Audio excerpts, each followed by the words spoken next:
Bismillahirrahmanirrahim. Alhamdulillah wassalatu wassalamu ala Rasulillah amma ba'd. Ma'asyiral muslimin wal muslimat rahimani wa rahimakumullahu jami'an. Tidak terasa kita sekarang berada lagi di bulan Ramadan. Setelah melewati banyak bulan Ramadan. Akan tetapi beberapa hal yang perlu dan penting untuk kita perhatikan, di mana kita terhindar dari berbuat kesalahan-kesalahan di bulan Ramadan. Ada beberapa hal yang mana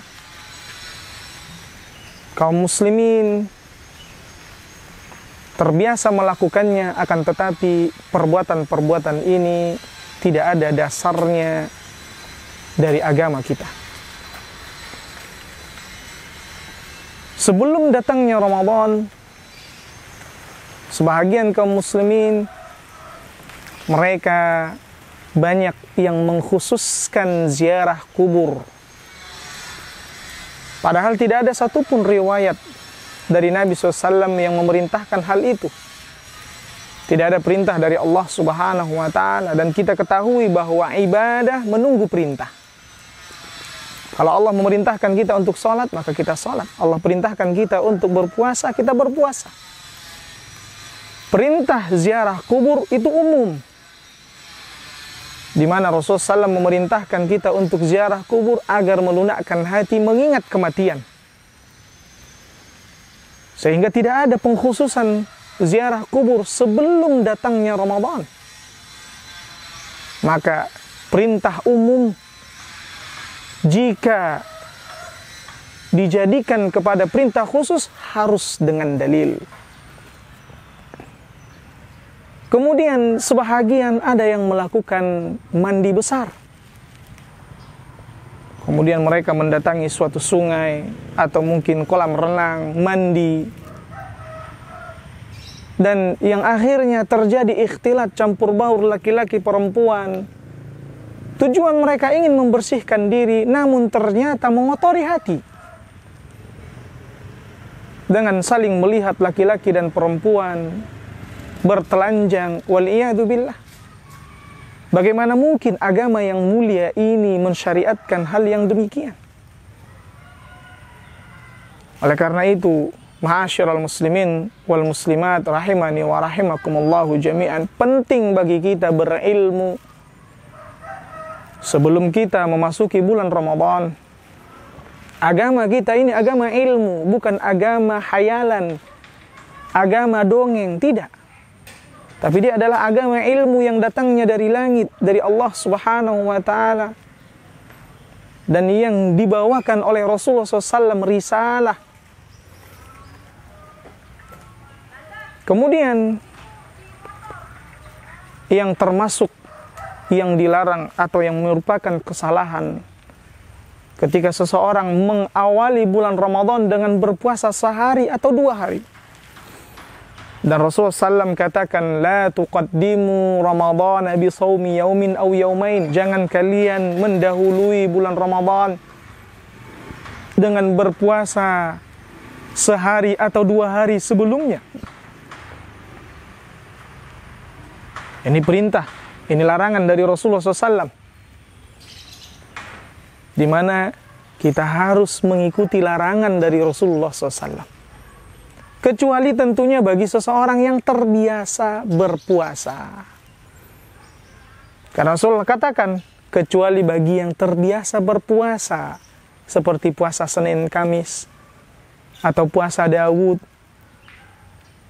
maka boleh baginya berpuasa sehari atau 2 hari sebelum Ramadan itu. Karena memang terbedakan mana yang sunnah, mana yang wajib. Tapi kalau seseorang, khawatir ini perselisihan pendapat, ya. Ada yang mengatakan sudah masuk Ramadan, ada yang mengatakan belum. Kalau begitu saya puasa aja, agar terhindar dari perbedaan pendapat. Padahal kita diperintahkan untuk mengikuti pemerintah. Atiullaha wa atiur rasul wa ulil amri minkum. Taati Allah dan taati Rasul, juga ulil amri. Maka kita ikut penetapan dari pemerintah. Ketika pemerintah mengatakan puasa besok, ya puasa besok. Walaupun ada yang menetapkan puasa hari ini.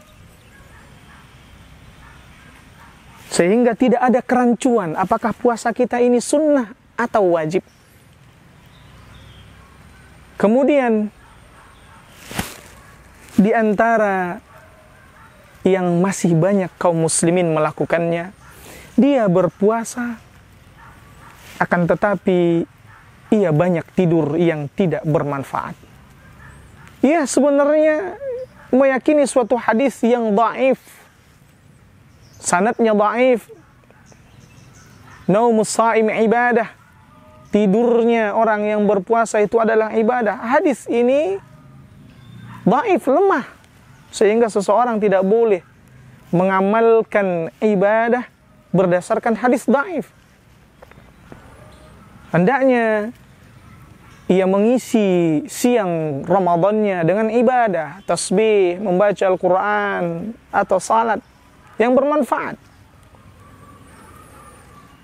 Dan di antara kesalahan lagi, di mana seseorang berpuasa, namun dia tidak melaksanakan salat 5 waktu. Allahul musta'an. Padahal salat itu adalah rukun Islam yang kedua. Dan bahkan Rasulullah SAW tegaskan, al-ahdul ladzi bainana wa bainahum as-salah, faman taraka as-salah faqad kafar. Kesepakatan antara kita, antara kami dan orang-orang kufar, pembeda antara kami dan orang-orang kufar adalah salat. Maka barang siapa yang meninggalkan salat, maka ia telah kafir. Rasulullah katakan demikian. Sehingga dahulu orang munafik pun itu salat. Orang munafik yang dia jelas-jelas kafir pun salat. Kalau dulu ada orang yang bertanya, Syekh, apa hukum orang yang meninggalkan salat? Mereka akan menjawab, ini pertanyaan mengandai-andai. Bagaimana mungkin seorang muslim tidak salat? Nah, ini dia berpuasa, tidak salat. Ini kesalahan fatal yang seharusnya ia upayakan di bulan Ramadan ini maksimal melaksanakan yang wajib-wajib. Semoga beberapa kesalahan-kesalahan di bulan Ramadan ini kita bisa hindarkan di bulan ini. Dan tentunya di bulan-bulan Ramadan yang berikutnya. Wassalamualaikum warahmatullahi wabarakatuh.